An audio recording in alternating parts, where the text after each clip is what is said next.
Shalom Aleichem, this is Rabbi Kovacs, and Mishnah Yomi for Erev Shabbat Vayishlach is in chapter 9 of Bava Batra, Mishnayot 7 and 8. Here's Mishnah Zion, Macholik Nechasav Ol Piv.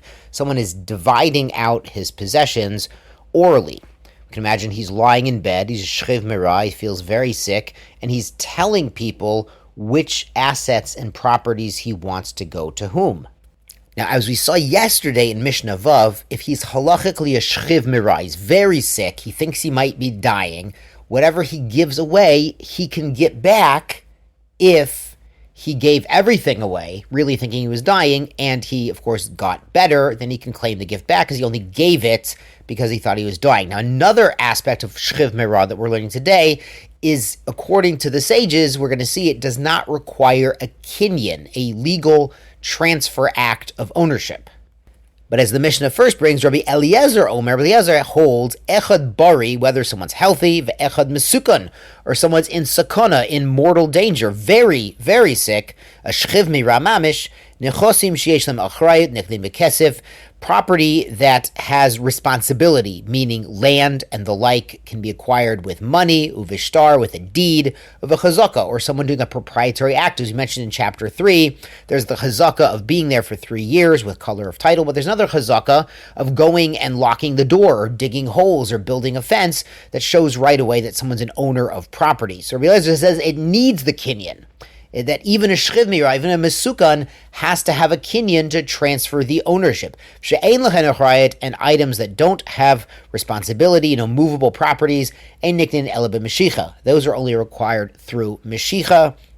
Though, as we mentioned back in chapter 5 and in Kedushin, Meshicha is sort of an example kinyan that works on many things, but sometimes Hagbah also works, and Mesira and the like. So he's saying that even a shchiv mirah is just like a bari, like a healthy person. If he's giving things away, saying it orally without writing it down in a star, there has to be a kinyan, a legal act to transfer the ownership. That's according to Rabbi Eliezer. Amrulo, the other sages told them they disagree. They say a shchiv mirah doesn't need a kinyan. And they say Maisa, and there's a story, there's an actual event supports us.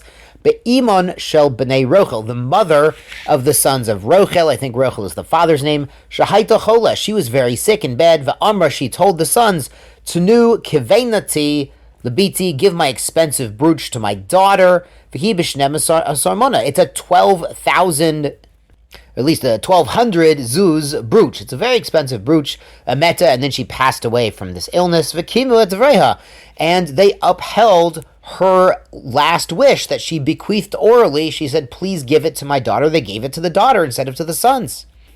Amar Lahen, but Rabbi Eliezer replied to the other sages, said, B'nei Rochel, oh, those guys, the sons of Rochel, tikborei iman. It would have been better if their mother had buried the sons. He's basically saying those particular men in that event, they gave it to the daughter, yes, but they were Rishayim, and it should have gone to the daughter anyway. The daughter was a righteous person, but the sons were not so great, and that's why the sages allowed the Yerusha of that item to go to the daughter instead. The Kahati brings from the Gemara, they actually have a debate. Also, Rabbi Eliezer says they were Rishayim because they were allowing thorns to grow on Shvit, and they were helping the thorns to grow even. And the other sages said thorns is not really a big deal, but he says, yeah, they use them in Arabia, they feed them to camels, so it is a big deal. So they had a machlokes also if they were actually wrongdoers, these B'nai Rochel. But at least we see, according to the sages, that the shchiv mirah, someone seriously ill, who is telling people where he wants his assets to go, does not require a kinyan. And the Mishnah adds, B'Shabbat, Chachamim omrim B'Shabbat, D'avrim Kavayim. They say on Shabbat, his words, the words of the shchiv mirah, we uphold them. Because you can't write them down on Shabbat. But on a weekday, we would have someone write down and make a deed to transfer over the properties that the shchiv mirah is telling us to allocate. Rabbi Yeshua disagrees on this point. He has a logical argument here. Shabbat Amro, they said on Shabbat that his words are upheld. Kal v'chomer b'chol. So isn't it logical that on a weekday also, with words alone, the shchiv mirah can give out property without needing to write a deed?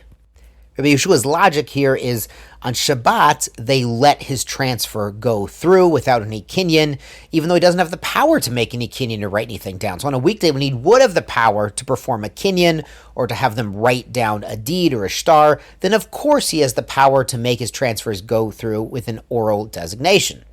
Now the Mishnah adds kiyotzebo, and like this case, there's a similar instance like this.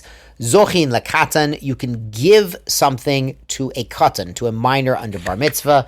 Vein zochin lagodol, but you can't give it to a gadol. Now we mean when they're not there. So Ruvain's giving something to Shimon on behalf of Zvulun, the katan.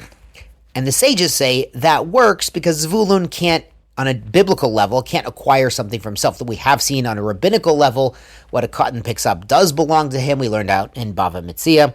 But they would say if Ruvain gives something to Shimon on behalf of Levi, who's also a grown-up, that shouldn't work. But Rabbi Yeshua again disagrees with this concept. He says, look, Kotan Amru, they said that Ruvain can give Shimon something on behalf of Zvulun the Kotan, even though Zvulun can't make a kinyan himself on a biblical level.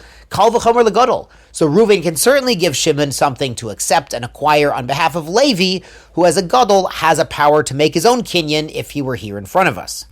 On to Mishnah Chet. Nafol habayit alav val aviv. God forbid, a man and his father were both in a house, and it was fell upon them, and they both passed away. But we're not exactly sure who passed away exactly first. O alav al morishav, or it falls on the son and other people who stand to give him inheritance. And on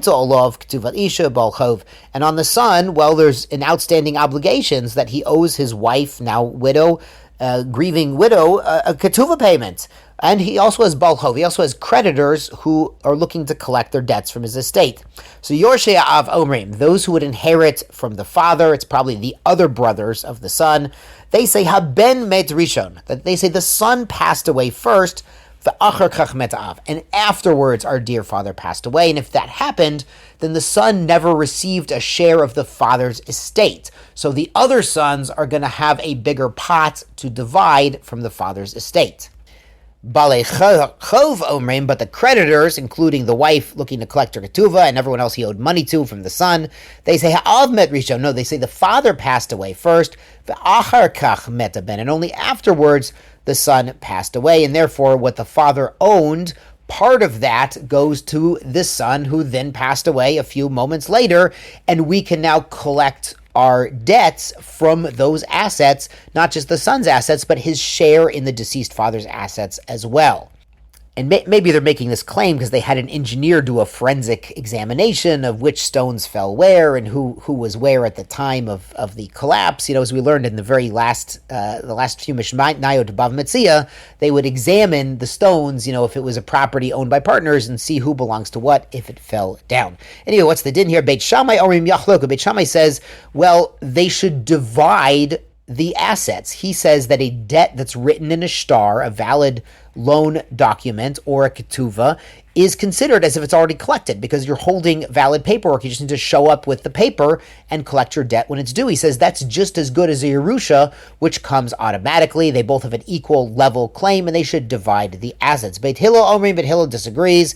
They say just because they're holding the shtar does not mean that they can collect before Yerusha, which is automatic. So they say nechosim bechezkotan, that the property all stays in the chazaka. Meaning we know for sure that the father owned this. We're not sure if he died first and gave part of it to the son, or if the son died first and it stays where it is. We can't prove it either way. If they could, that'd be a different question. If you can't prove it, the nechasim stay in the estate of the father. Shkoyach, good Shabbos.